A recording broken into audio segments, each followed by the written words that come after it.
Dean. Dean's the man. Oh, man, now this is being recorded.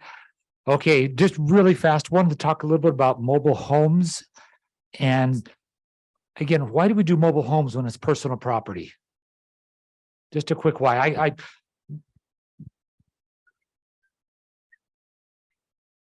Yeah, it is like housing and all that. So when is the one time when we're not going to do mobile homes?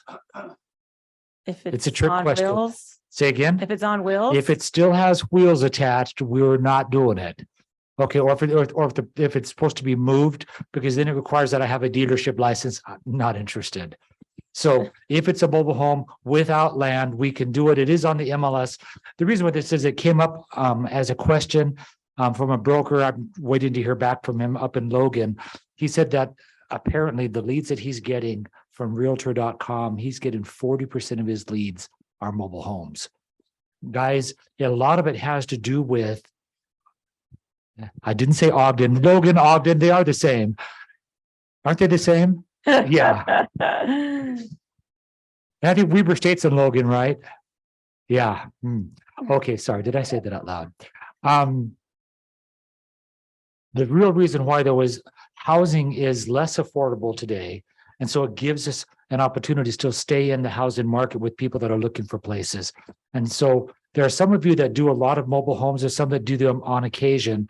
So this is just a quick reminder. So good. Oh, Click to the next slide. Oh, Hunter. Help them out. There we go. At kwwestfield.com under agent resources, under important documents, you're going to find a whole folder. There's 4 different docs in there for mobile homes. I want you to use them. The first one is please read through it, the mobile home instructions. My instruction sheet gives you detailed how to sell or how to purchase a mobile home. Guys, don't do it wrong. We do not collect earnest money. We'll collect deposits. It does not go into my trust account. It has to go into our operating account, because this division of real estate would say, oh, that's commingling of funds. So don't do it. Okay. Yep, Next nobody. slide. Oh, nobody. However, we have had multiple people fill out an earnest money deposit form when they bring the deposit to the market center and we aren't aware it's a mobile home and we've deposited it into the trust account, and then Dean gets mad at me. So when your client brings the deposit to the front desk, please don't have your client fill out the earnest money deposit form. Make sure the front desk does not give them that form and that they know that it's a deposit for a trailer house, so Dean doesn't yell at me. Wow. Novalee spear catcher. Okay, guys, but seriously, it's that big a deal. The division of real estate calls that commingling of funds. So does that just sound bad? It is bad. Okay, the next one, like I said, the instructions go to the next slide. If you would, really quick, there is a bill of sale. Think of this as a REPSI. We don't use REPSIs generally. Yes, Jake. What is the official definition of a mobile home? Versus manufactured. They're very similar. Both actually have VINs, vehicle identification numbers. And so mobile home or manufactured homes are built off-site. They are wheeled to the site where they are planted. A manufactured home is usually on a foundation where a mobile home is not. There is no land.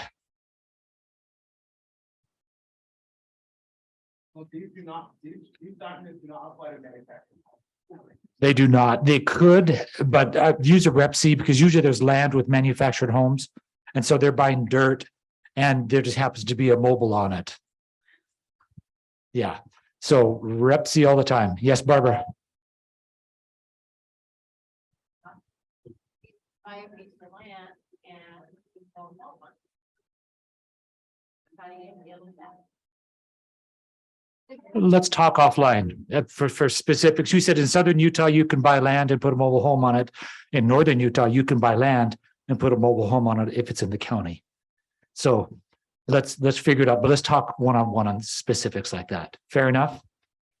Okay, but guys, all I wanted to let you know is there is a bill of sale document for you to use in lieu of a REPSI. in place of a REPC because the REPC is an inappropriate document. That is for land and for real property. This is we're transferring another one. There's two other documents I have escrow. I say escrow instructions, it's commission instructions where the money goes. In an ideal world, I didn't put those in there. In an ideal world, what will happen? The money will come here. Novely will receive all the money. We'll distribute the money appropriately. Title's not involved and they don't do that kind of stuff. So anyway, I just want to make you aware of that. If you have questions about mobile homes, let me know, but please start with the instructions. I think they're pretty darn explanatory and they're pretty detailed. Yes, Angie.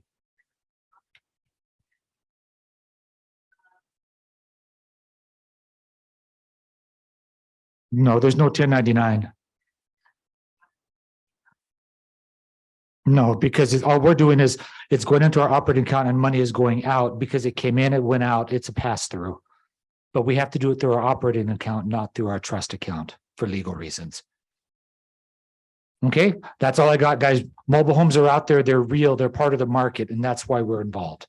Anyway, I'm Awesome. done. Thanks, Dean. Thanks, Dean. I'm going to start with a video from Family Reunion that they released. It's not coming. It's already here. What is it? It's your moment. The crucible that will reveal whether you're ready for the ride or destined for defeat. Your competition was built for Easy Street. Well, it ain't Mr. Rogers' neighborhood anymore. It's time for your entrepreneur side to strap in and hold tight. You have the tools, the training, and the technology. Command the moment, charge the storm. It's your time to thrive.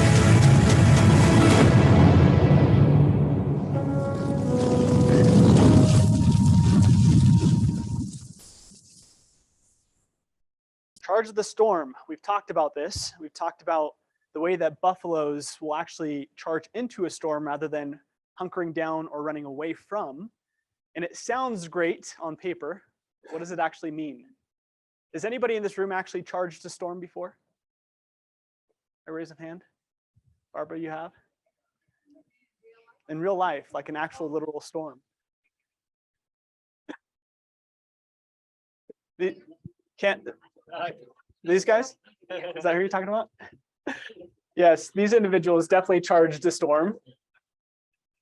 This was coming back from family reunion. Their flights were actually canceled because of the storms. So they decided they're going to get a rental car and drive. I think it took them 24 hours because they closed the roads The road right after closed. St. George. So Mhm. yeah, they had to stay over in Vegas overnight, and they made it home safely. But we're not talking about a literal storm, right? We are talking about what's taking place in the industry as a whole and how to navigate those times. One thing I'll actually share is in 2016, I was living in Indianapolis. Has anybody been there before? Has anybody been to Indiana? A few people. So I was living there. This is during summer doing door-to-door sales. And does anybody know what it's like to be in a tornado environment? I grew up in the tornado belt Where at? in Dallas. Okay. Like we've had to hide out in our bathtubs multiple times. Not The much. sky turns green and it's very, very, very scary. Yeah. A few others. So we're knocking doors, and we have probably 35 people out there with us that summer. And I'm in a house selling a customer or a client, and my phone is blowing up. I was the manager. I'd brought all these individuals out there for the summer. And obviously we'd actually started to hear when people were blowing my phone up, hearing the tornado sirens. And, we went after helping the clients because we were wrapping up, went and jumped in the car. I was training somebody, so somebody was with me. And we're sitting in my car, and it is getting dark, right? For those who have been in a tornado environment, the sky really gets pretty dark, and it almost seems like it's like getting close to nighttime, right? And this was midday. And so I answer the phone, and it's one of my good friends, Eddie, and he's like, "Are you seeing this?" I'm like, "Seeing what?" He's like, "There's a tornado." I'm like, we're like looking around trying to find out where it was. We're like, "We don't see anything." And he's like, "I can totally see it, and it like is in our area." And we roll down the window and look up, and it's literally right above us. It's starting to form. And so this is my only experience of charging out of a storm or running away from a storm, right? And the perspective is that, and when we were driving out of there, there was branches flying around and just a lot of debris. Got out of there safely, but I vividly remember that experience and how I felt in that moment. And I believe that a lot of people feel that in business when we are experiencing tumultuous times like now, right? We're in an environment that is very different than it has been the last decade in real estate. And there are a lot of individuals who obviously would like to run out of that storm. This is one of those times I'm going to tell you to not do that. Okay. If you run away from the storm, what happens? It typically chases you. Okay. You're going to be in it longer. Yet if you charge a storm, you actually get through it faster and you're actually made stronger. And so we're going to talk about how do you actually do that? What does that look like in business, in real estate? And that's going to be the topic of conversation today. So charging the storm, we're going to go through a few different pieces. And I encourage you to take some notes, but also think about your day-to-day practices and how you are either running from or running towards the storm. Okay, you can actually assess your personal situation and how you act on a day-to-day basis, what your habits are that dictate either you're running towards the storm or running away from it. So I want to start with these principles first. Who's listened to the latest, one of the episodes of Think Like a CEO with Gary Keller and Jay Papasan? Anybody listen to the one based on the evergreen mindset and the situational mindset? Okay, homework, write this down. On the way home today, or by the end of the week, I'm going to listen to Think Like a CEO podcast. It's 30 minutes long, but it's packed with value.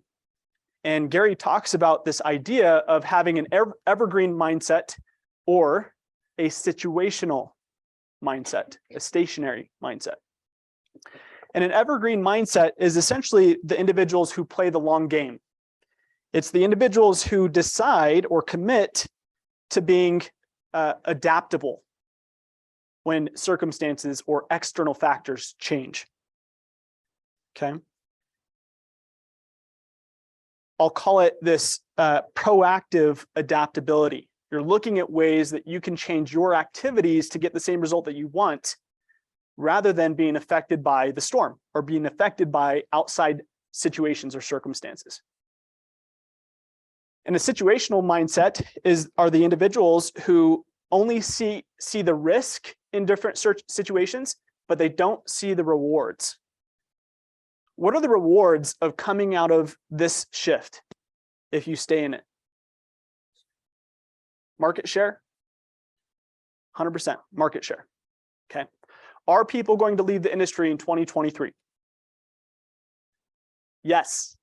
Do they have people in their sphere that still need to be serviced by somebody? Yes. So who wants to take that market share? Okay.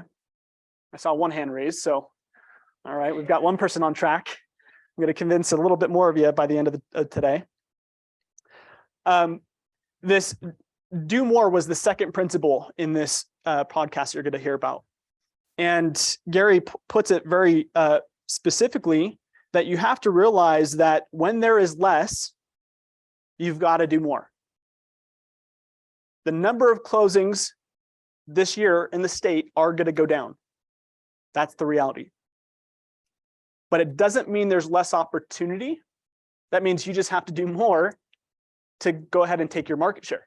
Take your fair share of the opportunity that's there, right? We talked about this. There's still going to be 35 to 40,000 homes sold in the state of Utah. Does that provide enough opportunity to hit your specific goal? Maybe not Greg's, because I know Greg wants to sell 37,000 homes. So Sorry, Greg, you're out of luck. Anybody else though, you're in the running, you're in the race right now, okay? So 6 steps to doing this. Be positive and see possibility. Continually play offense. Do not play defense in a market shift, okay? Listen more than ever. Live outside of your comfort zone. Focus on what you can control, and then live with certainty in uncertain times. And Gary does a magnificent job of breaking all these different concepts down. So please go watch that full episode, which it's not just a podcast now. They used to do it just podcast style. So it's just audio. I personally like watching people. So they do it on YouTube now, which is nice. So you can go type in Think Like a CEO podcast on YouTube and it'll pop right up. I think they have 4 episodes that they've released so far for this year. Number 3, the third strategy is knowing your message. This is how you charge a storm, okay? You've got to know the message that's actually relevant to the current market. Okay. You look at, I was actually driving, has anybody gone to this Subway right here? It's just close by. What different stores are right next door to it? Sushi place, T-Mobile, GNC. Oh, Dean, I was hoping nobody would. Dean's the only one that recognized that one. They have great clips there as well, okay? If you go drive past them right now, guess what kind of banner they have across their whole storefront? $13 haircuts. What are they trying to do? They're trying to drum up some business, right? They're throwing out a MOFR, a make an offer for immediate response. And I actually encourage you to keep your eyes open because you're going to see companies doing this all over the place. Storefronts, but also online. You probably see a lot of it digitally through Facebook, Instagram, stuff like that. People are marketing to you. Just recognize that they're throwing out a MOFR. Make an offer for immediate response is what that stands for. The question is, how many MOFRs do you have and are you throwing them out consistently? And what channels are you using to throw those out consistently? Okay.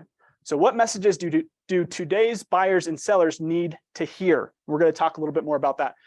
How do you communicate that message effectively to get transactions to closing? And then lean into strategic partnerships. This is kind of a reverse process to do, but it's asking yourself, how can I actually help these other business or strategic partnerships lead generate in this time? Is everybody else going to be hurting for business? Yes. So what do you think happens when you're the one that helps them procure more business? What do you think they want to do naturally?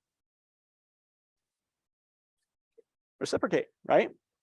I had this example. My barber, has anybody been to the Kiln building in Lehigh?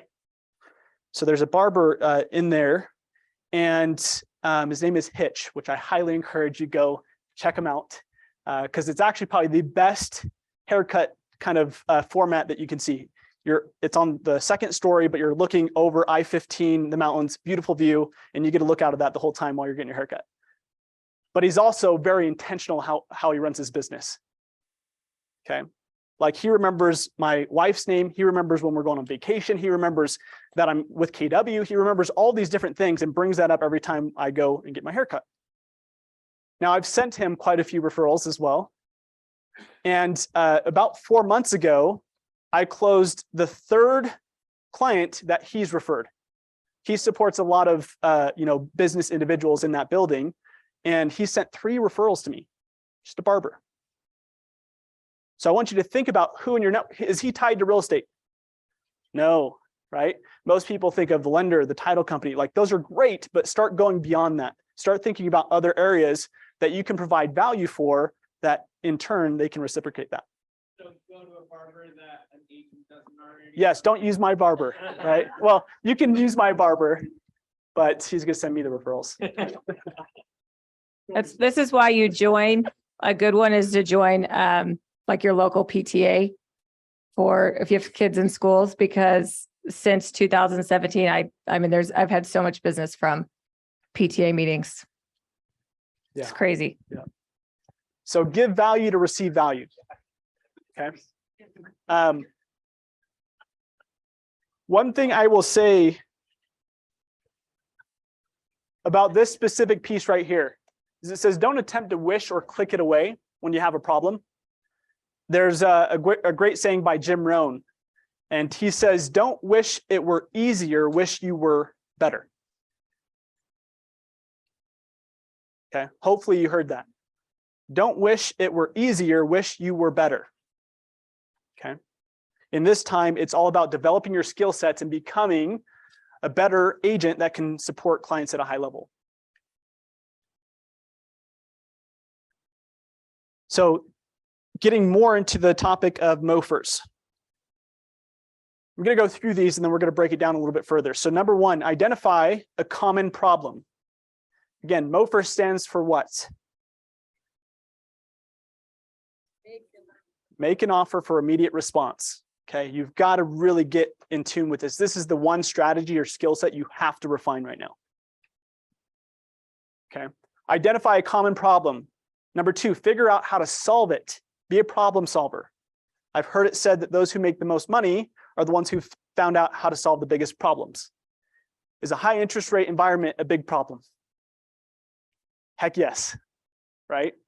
So what have you done to solve for that for your clients, both the sellers and the buyers?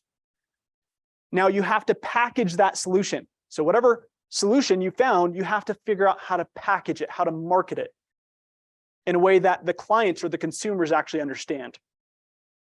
Okay. Number four is you got to integrate it into your business. And this is an important piece. It's not what you do, it's who you are. It's a little cryptic, but I'll explain in just a moment. And number five is market that program. Okay. So these two pieces actually go together. Not what you do, it's who you are in marketing that program. One of the downfalls that agents have is, what do they usually market? If you go on social media, what are they marketing? The house or who? Themselves. Okay, now I understand there's the sales psychology, which is that people don't buy the product, they buy what? The salesperson or you, right? That actually doesn't work in a shift. It's not how it works. What people buy is solutions. So you actually should be marketing a solution in this kind of environment. You need to be marketing a program that actually solves their problem. What problems does a seller have right now in this market? What was that, Greg? Lack of buyers. Why do we have a lack of buyers? High interest rates. We just solve another issue or identify another issue for buyers, right? What does high interest rates do to buyers? Increase monthly payment. Increase monthly payment, which lowers what? Affordability, right? If we look at the slides with the market update that Johnny did maybe a month ago now, there was a slide that showed the year-over-year change in the monthly mortgage cost for principal and interest for a buyer last year compared to this year. Or I should say 2021 to 2022. Does anybody remember that difference or what those numbers were? Average cost in 2021 was roughly $1,700 and it jumped up to almost $2,800. Right? It's a pretty significant increase, 35% increase. Have people had a 35% increase in their wages, in the income that they receive? No. So you see that that things don't align, right? So the question is, what are you doing as an agent to actually market a solution to that problem? What are some of the solutions that we know of right now? 2-1 buy down. What does that do? I have a client that's trying to buy a house and they haven't sold their house.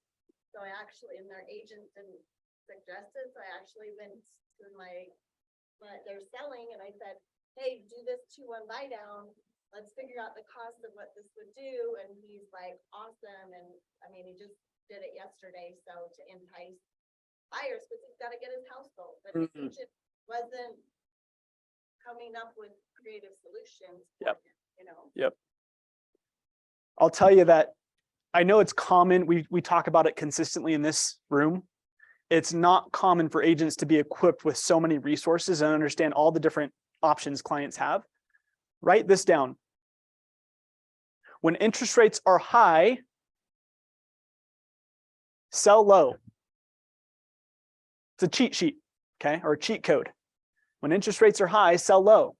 What does that mean?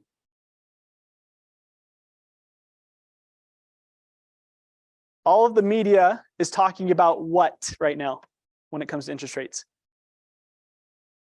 That they're high, right? So what an agent should do is say that through me, I can actually help you lower the cost of entering into home ownership right now. Let me show you how. 2-1 buy down is a great option to do that. What other options do we have? And you might want to reference the mortgage hacks playbook that we put out. If you don't have access to that, we'll show a slide with it in a moment. Greg, you had a hand raised? Seller financing is a way to do that. What else? If you can't rattle off the 8 different ways, I'm telling you, this is the roadblock for you getting more business right now. Assumptions. 40-year mortgage. Where can you get that right now? Mountain America. Yes. Can you, if you haven't done this yet, do the math.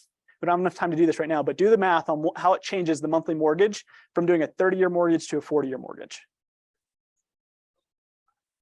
I'll do my due diligence, but the lender I talked to said the fees are so high on that that doesn't change the monthly. Guess what lenders say that? What? Guess what lenders say that? The ones that don't have access to that product. I'll go Is- down Yes. Is your fiduciary duty to the lender or to your clients? America. My client. Do the math on it. Yes. And so, yeah, definitely do the math on it, right? And what I'll tell you though, if a client is looking at lowering their monthly cost and the monthly cost is what's worrisome for them, a 40-year mortgage could be a solution. It's not always the solution. That's why you have to know all of the options to be able to provide the best one for that client, right? Some other MOFRs that are valuable in this market. So that's obviously sell low, again, was the idea of sell a lower cost to entry that you can help them tap into. Some other options is seminars, education. In a scary time, people actually look more towards information, right? They want somebody to help them, not just, a lot of agents will put data on a screen and think that clients actually understand what it means. They actually want somebody to be able to digest what the data is saying and how it affects either their buying decision or their selling decision, right? So doing a buyer seminar, doing seller seminars, doing an investor seminar right now actually would be very valuable. Angie, I know you do seminars quite frequently. Does anybody else do seminars in this office? Okay, untapped potential. That'd be a great MOFR. Angie, how many people do you guys usually get to your seminars?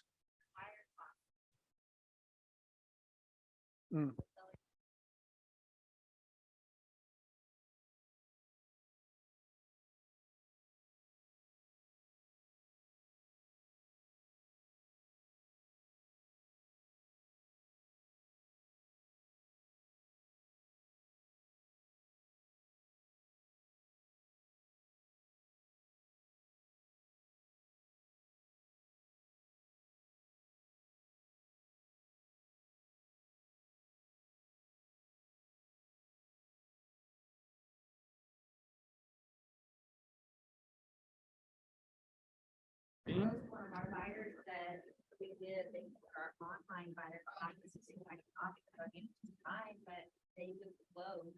They were dealing with advisors. When we wrote that on the class, so that it was not going to take online. So you've been doing them online and in person? Awesome. Sweet. So again, just ask yourself, are you marketing your programs or are you marketing yourself? You might want to switch things up right now in this market. Okay. This is all about knowing your math. Math changes in a shift. Okay. This math specifically has stayed stationary for many, many years. The MREA outlines that if you have 201 contacts receiving a 36 touch throughout the year, your average income is $125,000. Now, initially, Gary put this in the MREA, right? If you go look, the numbers are still relevant. What they've done now, though, is looked at, do you know how many agents are in command?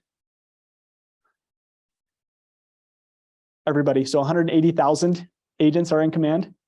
So they've actually been able to study the data and validate those numbers that they wrote in the book 15 years ago. And this number still stands true, that the agents that have an average of 201 contacts that they're providing a touch system to earn on average 125,000. And your math just needs to be, what is your financial goal? If my goal is 300 grand, what do I have to do to this contacts number? Times it by 3, pretty easy, right? But the other part of this is getting a system in place. That's where most of us are not the greatest at. Yes, you can't just put the contacts in there and say, where's my cash, right? Unfortunately, it doesn't work that way. So that's why you want to come to a one club, okay? Tuesday afternoons. So we help with that. Strategies for a shift. So the reality is that markets shift. It happens. Real estate is cyclical, okay? And this has been the case for how long? Forever. So when is it going to stop doing that? Never. So why not just anticipate and prepare for it, plan for it, right? And adjust, adapt as needed. Now, one of the things that's so important is when a market shifts up, okay, we actually turn into this reactive approach to doing business. I've had the opportunity to interview hundreds of agents the last couple of years between the PC role and the TL role. And guess what the common source of lead generation is when I ask? They're SOI. But guess what word they use when they say it, they're SOI? Friends and family, but it's a reactionary term. It's a referral-based business, right? Which is great, which is important. But in times like this, who has seen the number of their referrals go down the last 6 to 12 months? Okay. You do not, I know that everybody in this room is lying. Thank you, Jordan, for pointing that out. Maps coach. He smells the bluffs. The reality is, in a time when the market shifts down, you are going to see less referrals. You cannot be reactive. That's where you're going to get your butt kicked. Okay. You have to take a proactive approach to building your business. Now, I put a target on here on purpose because I want you to think about it this way. Who's sat in my room and I've talked about the analogy of sitting in a chair that has one leg?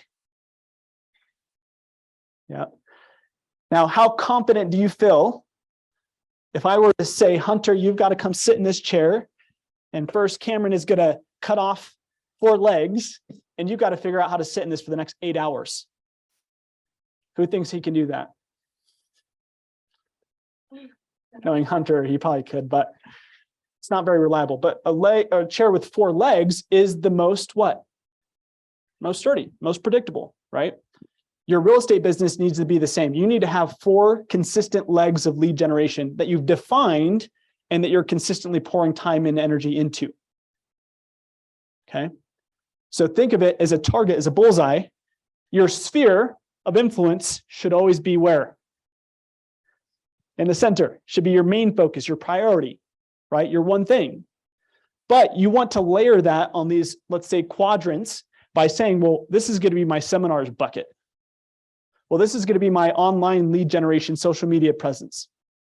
Well, this is going to be, and so you get the idea. You want to add layers of different lead generation methods that are proactive. Does that make sense? And that's where you're going to see an opportunity to thrive. That's how you charge a storm during this kind of environment. I'm not going to go through all of these, but I do want to say on this.